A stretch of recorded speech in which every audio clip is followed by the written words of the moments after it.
Right. Welcome, Geo Space, to your weekly agenda for November 9th, 2020. Last week you had a preview of the Big Bang. Okay, some science behind it. It was pretty brief, but it had a lot of details about what the early universe looked like. This week we're going to look at it in more detail. Okay, and we're going to do it a few ways. So I'll jump into the agenda now.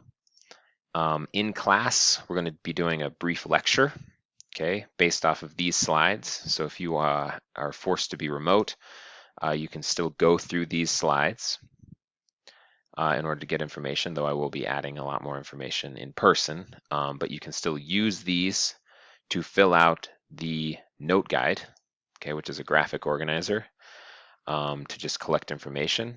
So you can make a copy of this if you had to remotely and do it. In person, I will be printing this off.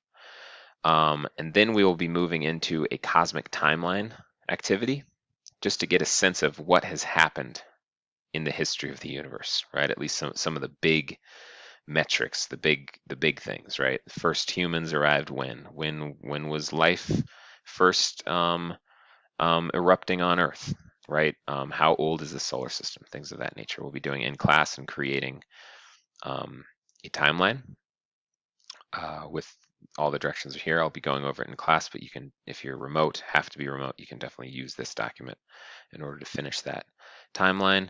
And then finally, our asynchronous or online learning is going to be an article, okay, titled How Old is the Universe? And so you just click on the Insert Learning link. It should take you directly to the article, right? This is the day that you will not be in class. You can do this at your home and you will answer questions. Okay, so pretty brief, quick and dirty run through.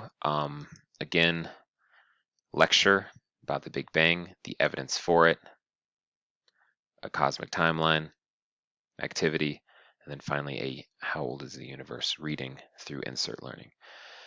As always, with any questions, send them my way via email, right? pworkman@psdschools.org.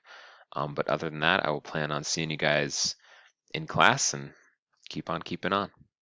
See ya.